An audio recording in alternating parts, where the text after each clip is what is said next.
चीन चालाकी करे और भारत खामोशी से बैठा रहे, भला ऐसे कैसे हो सकता है।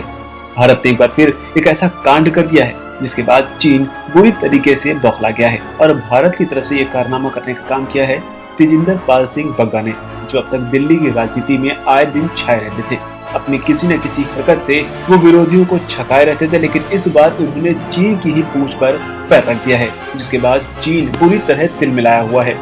चीन के सरकारी अखबार द ग्लोबल टाइम्स ने इसे लेकर भारत को बेहद तीखी धमकी दी है। ग्लोबल टाइम्स ने कहा है कि भारत आग से खेल रहा है। आखिर क्या किया है तेजिंदर पाल सिंह बग्गा ने, वो बताते हैं। दरअसल 10 अक्टूबर को ताइवान अपना नेशनल डे मनाता है। ताइवान जिसे चीन अपना खुद का हिस्सा बताता है, लेकिन ताइवान खुद को एक अलग देश मानता है, जबकि चीन कहता है कि वो वन चाइना पॉलिसी के तहत ताइवान उसी का हिस्सा है। और कोई अगर इस बात का जिक्र तक कर दे कि ताइवान एक अलग देश है, चीन को जबरदस्त तरीके से मिर्ची लगती है। लेकिन तेजिंदर पाल सिंह बग्गा ने न सिर्फ 10 अक्टूबर को ताइवान को उसके नेशनल डे की बधाई दी, बल्कि इस बधाई के पोस्टर दिल्ली में चीनी दूतावास के बाहर ही लगवा दिए, जिसे देखकर चीन बुरी तरीके से तमतमा गया। चीन आधिकारिक तौर पर तो कुछ नहीं बोला, लेकिन हमेशा की तरह उसका माउथपीस ग्लोबल टाइम्स तिलमिलाकर सामने आया।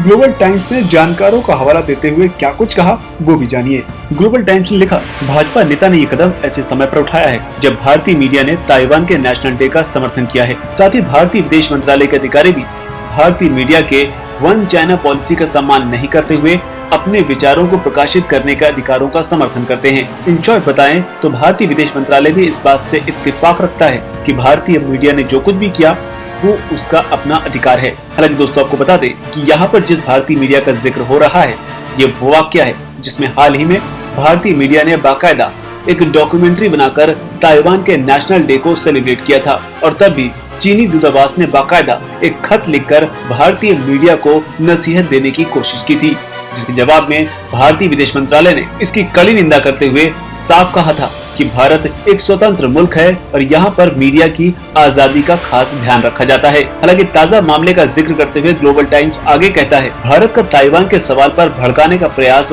भारत चीन के रिश्तों पर ऐसा असर डालेगा जिसे फिर ठीक नहीं किया जा सकेगा। भारत चीन की वन चाइना पॉलिसी को चुनौती देकर आग से खेल रहा है। साथ ही ग्लोबल टाइम्स कहता है कि भारत ताइवान के सवाल पर घरेलू स्तर पर चीन विरोधी भावनाओं को भड़काकर भारत सरकार चीन को एक पड़ोसी के रूप में व्यवहार करने से पीछे हटने के लिए बातें कर रही है। भारत को उस समय आश्चर्य नहीं होना चाहिए जब उसे आर्थिक और आपसी आदान प्रदान से हाथ धोना पड़ जाए। भारत सरकार खुलेआम अभी भी वन चाइना पॉलिसी का पालन करती है, लेकिन प्रेस की स्वतंत्रता के नाम पर कंधे उचकाने लगती है। अब बग्गा के कारनामे पर भी ग्लोबल टाइम्स का रिएक्शन देखिए।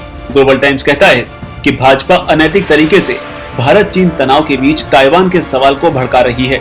उसने लक्ष्मण रेखा को पार कर दिया है, क्योंकि वो ताइवान का कार्ड खेल रही है और ये सोच रही है कि चीन के साथ मोलभाव में काम देगा।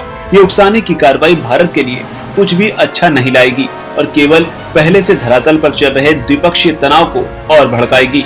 यहाँ तक कि ये दोनों देशों के बीच रणनीतिक भागीदारी को नुकसान भी पहुँचाएगी। और जहाँ तक सवाल इन पोस्टर्स का है, जैसे ही इन पोस्टर्स को तेजिंदर पाल सिंह बग्गा ने चीनी दूतावास के पास दिल्ली में लगवाया, उसके कुछ घंटों के भीतर ही एनडीएमसी यानी कि नई दिल्ली नगर पालिका परिषद ने उन्हें हटा दिया था।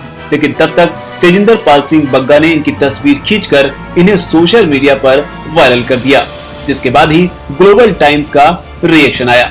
यानी कि ताइवान को लेकर लगातार भारत चीन को अब उसी के अंदाज में छका रहा है। जिस तरह से चीनी अखबार, जानकारों और सोशल मीडिया का हवाला देकर भारत पर तंज कसता रहता है, ठीक उसी तरह भारत ने भी कुछ ऐसा ही जवाब दिया है। बहरहाल आपका इस पूरी रिपोर्ट पर क्या कहना है, नीचे अगर कमेंट सेक्शन में बात जरूर लिखिए। अगर आपको हमारी रिपोर्ट पसंद आई तो लाइक कर शेयर कर, चैनल द चेफ घंटा को अगर आपने सब्सक्राइब नहीं किया हो तो सब्सक्राइब करें और बेल आइकन का बटन जरूर दबाएं।